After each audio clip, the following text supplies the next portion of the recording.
Кошты цяпер павінны ўстанаўлівацца не рынкам, а здаровым сэнсам. Так сказаў віцэ-прэм'ер Снапкоў. І што ён сказаў, да канца незразумела. Ёсць розныя інтэрпрэтацыі. Што ўсё гэта значыць і як гэта будзе адбівацца на нашых з вами гаманцах, сёння мы і абмяркуем у перадачы «Чала экономика». З вами уласна Сергей Чалы и Станислав Ивашкевич. Витаем. Добрый день. Это прямо манифест экономический современной политики в области ценообразования. Фокус заключается в том, что, как мы знаем из теории и практики, это называется система обмена информацией, является свободный рынок. Они же хотят сделать вот что. Давайте мы с заключенными в концлагере договоримся и примем кодекс поведения в концлагере. Но эффект, чтобы был, пожалуйста, тот же самый. Как будто, мы вам приказываем. Мы же не можем эту схему прикрыть. Давайте мы прикроем такую же и скажем, что мы с этим прекрасно боремся и ставим заслон. О чем это говорит? Это говорит о том, что таких наверняка не одна и не две. Итак, на пачатку традыцыйна весткі з палёў. Эканоміка Беларусі скарацілася ў студзені на 5% у параўнанні з аналагічным перыядам мінулага году. Много это ці мало? Выглядит по цифрам больше, чем в декабре, больше, чем в ноябре. Другое дело, что мы должны помнить, что это сравнение же идет не помесячно, это сравнение идет с аналогичным месяцем прошлого года. Там сейчас будет эффект первых нескольких месяцев высокой базы. Тым часам кошты у нас працягваюць расці. А тут, понимаешь, фокус в том, что зависит от того, что смотреть. Тот же Богданов, министр МАРТ, сказал о том, что у нас замедляется инфляция. Тренд инфляции действительно загибается. Другое дело, что этот нарратив, он прячет тенденцию помесячную, которая на самом деле, я бы сказал, довольно тревожная. То есть, если в декабре это было примерно 0,5%, то сейчас это почти 0,8%. И это, прямо скажем, много. Единственное, что сейчас есть довольно много таких аналитических гаданий, что это будет, как будет тенденция по инфляции развиваться. Общий консенсус заключается в том, что несмотря на эти первые 2 месяца, все ждут на самом деле замедления инфляции примерно к весне-лету. Как мне кажется, эти прогнозы, они не учитывают до конца негативные эффекты этого всеобъемлющего ценового регулирования, которое сейчас у нас буквально на повестке дня. А это регулирование в среднетерминовой перспективе, по идее, кошты наоборот повинны худшей расти. Конечно. Если мы выработаем такую систему регулирования, когда, как они говорят, это не значит, что цены перестанут расти, цены будут расти обоснованно. Як там Снапкоў сказал, что цены повинны вызначаться не рынком, а здоровым сенсом. Дело в том, что, во-первых, в прошлую передачу я делал теоретический вывод о том, что, ребята, все у вас, все закончится госпланом, госимпортом, советской экономикой. Так вот, оставался некий, такая была интрига, связанная с тем, что по итогам этого большущего совещания, которое было у Лукашенко, договорились и Лукашенко, и Головченко, что они направят Снапкова на встречу с субъектами хозяйства. И я, честно говоря, и думал, что это мероприятие, это будет, в духе разъяснительной работы. Такая политинформация. Так нет. И сразу нужно сделать вывод. Эта рабочая встреча с субъектами хозяйствования по вопросам ценообразования, как они ее называют, на самом деле получилась едва ли не самым концептуальным выступлением, которое я видел за последние годы. Это прямо манифест экономический современной политики в области ценообразования. Уважаемые сетезрители и сетеслушатели, теперь появилась возможность поддержать программу подпиской на Патреоне либо разовыми донатами с помощью переводов карты на карту и криптовалютой. И помните, экономика – дело всенародное. Дело в том, что помимо текста, который был выложен, было еще 2 аудиофрагмента не очень хорошего качества, которые были выложены в телеграм-канале правительства Беларуси, где как раз выступал Снапков. Первая мысль, которая сначала у меня была, когда я слушал и читал эти вещи, это было ощущение такое, что Снапков сейчас будет в наукообразных формулировках просто топить, инициативу. То есть давайте мы это все заговорим. И попытаемся все же как-то сделать это не... Как было рыночник. Да, не таким страшным.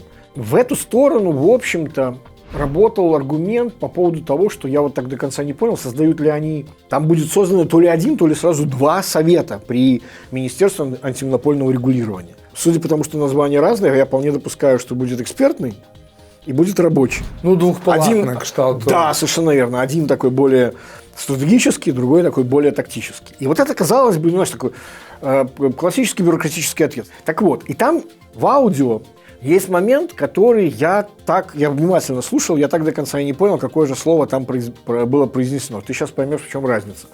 И вот говорит Снапков, у нас, говорит, необходимо выработать дальнейшее. Вот сейчас мы сядем и должны выработать, определиться алгоритм взаимодействия. Будем мы дальше так прямо регулировать цены, так как это происходит сегодня в соответствии с постановлением 713.2. Или вместе договоримся,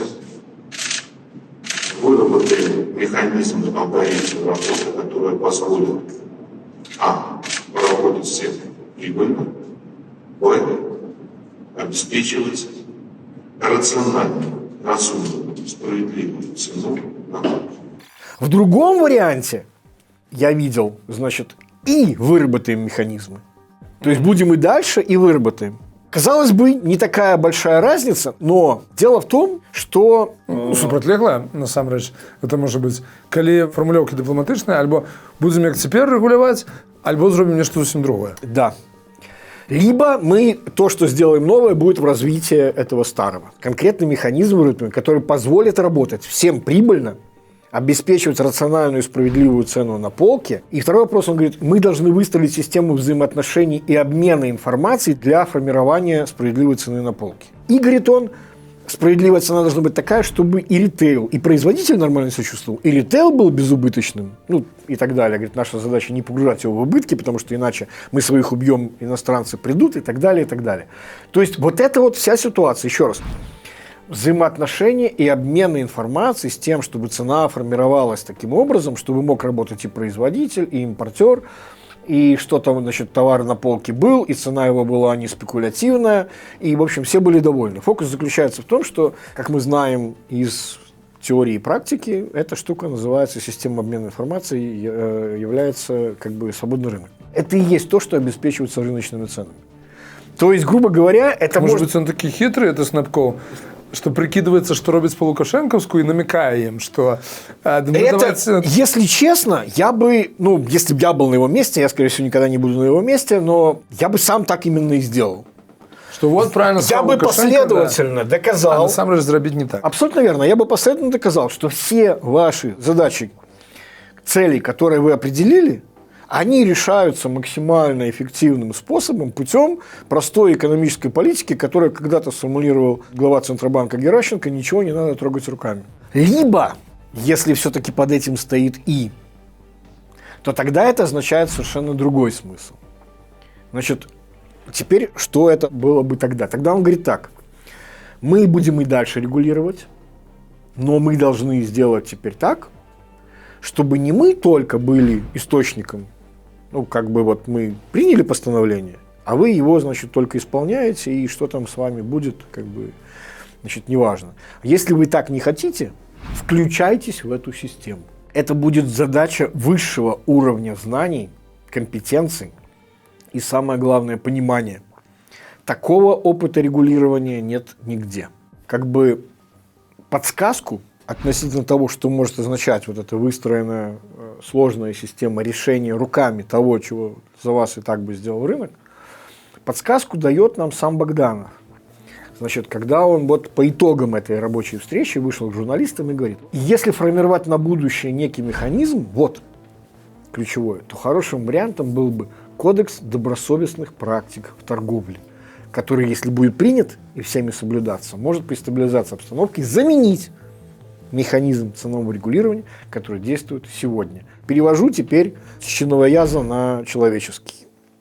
Значит, если, и я склоняюсь все-таки, что там смысл вот фразы, которую говорил Снапков, все-таки заключается в «и». Их идея следующая. Значит, мы можем выстроить систему как в концлагере.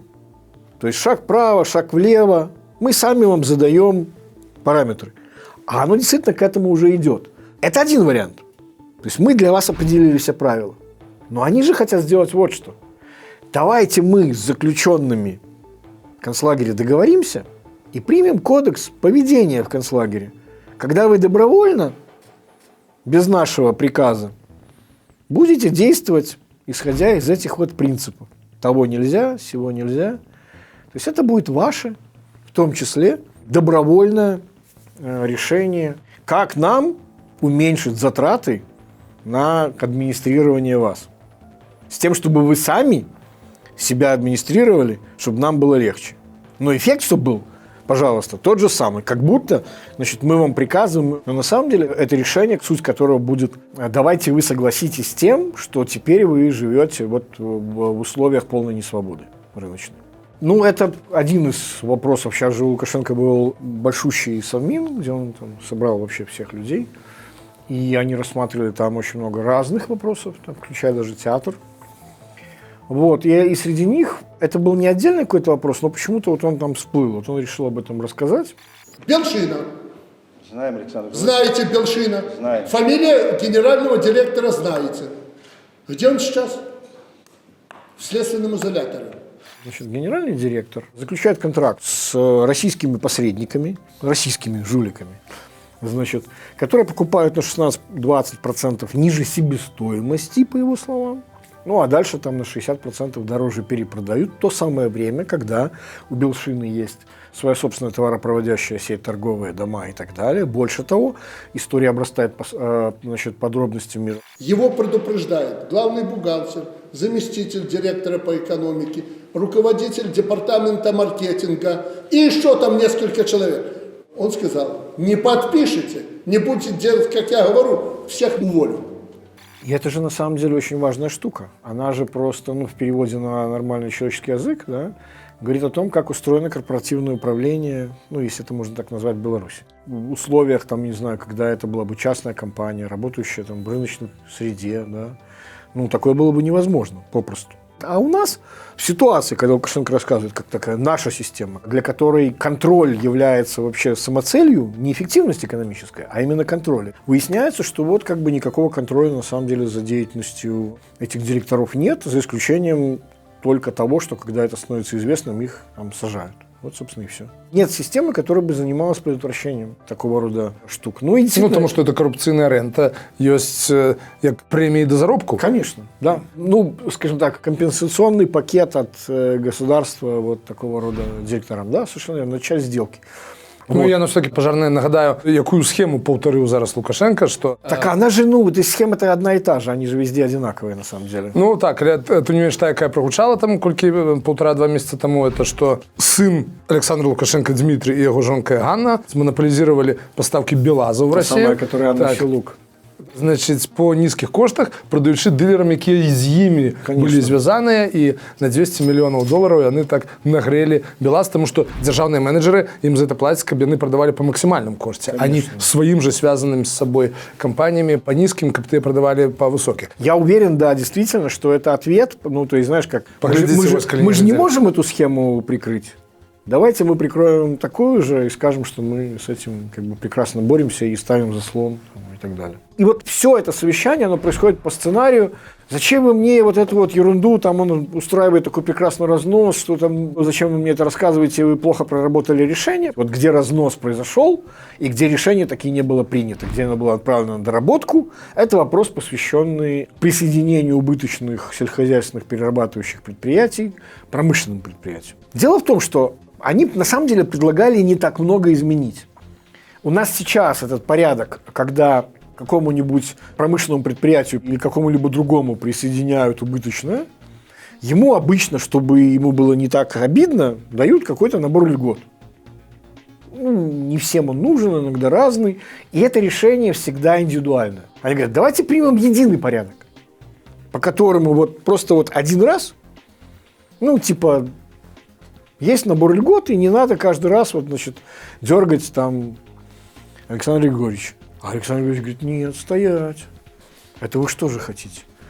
Чтобы это мимо меня шло? Вы хотите мне чохом и перенести это решение в правительство. Я не понимаю. Я что, затормозил какой-то процесс?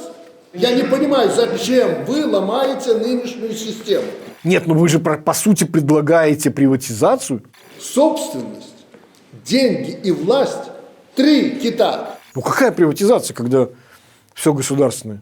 Все вокруг колхозное, все вокруг мое. Конечно же, не приватизация. Вот. Но он-то в этом видит потерю контроля. Как это? Вы выработаете порядок, когда ему не нужно будет утверждать каждое решение индивидуально. И еще раз говорю, принцип очень простой. Принцип контроля. Это, конечно, еще раз говорю, лишний раз показывает, что между эффективностью и контролем нынешняя власть выбирает контроль. Поэтому, еще раз говорю, поэтому контроль цен действительно так близок идеологически, так сказать, является квинтэссенцией, или как они там любят говорить, значит, нашим базовым принципом существования нашего общества в вопросах справедливости ценообразования. Прошла совершенно не очень понятная вот эта встреча Лукашенко с Путиным, да, где Лукашенко говорит: ну вот же как здорово, наконец, что у нас эта вот промышленная кооперация дошла до такого момента, что, как он говорит, с импортозамещением все в порядке. У нас всегда, помните, КАМАЗ, МАЗ, всегда какая-то волокита была. Ну, это конкуренция. Да, а вы знаете, а сейчас и конкуренции никакой. Все-таки согласись, что нарочно так не скажешь. Была какая-то волокита, которая конкуренцией называется. Конкуренция есть волокита, а должно быть, значит, все по плану. Это вот мы говорили о том, как при Лукашенко работает его вот эта плановая экономика. У него же всегда это происходило, как я говорил, по принципу тема есть. Там есть тема с сахаром. Помнишь, было, как не в себя начали производить сахар, и думаю, что, значит, рынок, он бездонный. Как не в себя начали производить цемента. Думают: о, цена высокая, мы можем произвести дешево, давай мы это сделаем. Результатом, вот дальше он второго шага никогда не понимает. Он не понимает, что если есть дефицит цемента, и он стоит дорого, и если мы сейчас начнем его производить, это не значит, что мы будем производить его и дальше так дорого продавать. Рынок работает так, что цена упадет. Короче, в 2019 году Лукашенко поручил в рамках переработки древесных отходов, значит, что с ними делать, они догадались, давайте из них делать пелеты, из этих опилок, типа, значит, ну и было классный, высокорентабельный рынок Европы. В результате, внимание, Пархомчик говорит, у нас вместо 6 только в Министерстве лесного хозяйства появилось 16 заводов. Ну, они же никогда не могут остановиться, понимаешь? Сейчас в республике мощности производства пеллетных заводов 800 тысяч тонн в год. 800 тысяч тонн в год. Значит, затрачено на это было только по системе Минлесхоза, это не включая там ни банки, ни местные вещи, значит, 160 миллионов белорусских рублей на создание этих самых производств. Вот. И дальше они начинают думать, что же с этим делать. Как несложно догадаться, решение, ну, то есть ровно так же, как проблема, уже мы встречались с ней, как, например, с цементом, она же решается точно так же. Давайте заставим его где-нибудь использовать.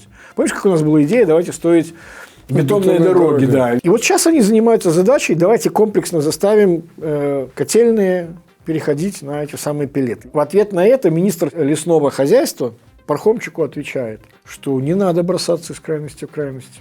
Значит, сейчас мы ведем речь на отоплении пеллетом, на переводе только малых, низкоэффективных котельных, которые стоят котлы 60-х, 70-х годов. У вас есть проблема сбыта, да, не создавайте эту проблему для тех, кто будет потребителем.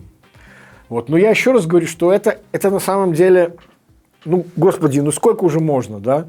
Это уже раз пятый, да? Ровно по одной и той же схеме мы видим, как при всех разговорах о том, что, значит, сейчас мы вернемся к Советскому Союзу, как здорово работает план, как вместо волокиты, значит, и конкуренции может работать кооперация, да? Значит, и как здорово, что мы можем перераспределять ресурсы в рамках, там, значит, одних заставим, другие произведут, третьим прокомпенсируем, других простимулируем, и все это вот будет вот в таком вот режиме, чтобы Лукашенко обязательно все через него проходило, потому что иначе тогда он будет считать, что собственность, деньги и власть уходят из-под его, значит, контроля. Вот. А в итоге мы получаем вопиющие просто примеры коррупции, когда пришлось отвечать, вместо того, чтобы закрыть схему, которую, значит, раскрыли, да, значит, они раскрыли точно такую же. О чем это говорит? Это говорит о том, что таких наверняка не одна и не две. Какую? Ну, я про БелАЗ. По факту мы видим, что она рождает вопиющую неэффективность распределения ресурсов. На примере, вот, я говорю еще раз, вот этих вот темок. Вот эта история с пеллетами, это история с молоком, это история с сахаром, это история с деревообработкой, это история с цементом каждый раз показывает, что в попытке доказать, что вы будете, значит, эффективнее рынка, Вы на самом деле даже, может быть, находите какую-то локальную неэффективность этого рынка, но вы все равно часть этого рынка. Вы, идя вот в эти вот дырки и схемки, да, вы делаете мировой рынок эффективнее, и в этом, вероятнее всего, и состоит всемирное историческое, экономическое значение таких режимов белорусских, как сказать. Мы всем пытаемся доказать, как мы этот рынок сделаем, вместо этого мы приносим пользу рынку и наносим вред самим себе. Ну что ж, гэта была перадача «Чала экономика». А чтобы не пропустить ее новые выпуски, следите за YouTube и социальными сетями Белорусского расследовательского центра. З вами був уласний Сергій Чалий. И Станислав Ивашкевич. До зустрічі. Всего доброго.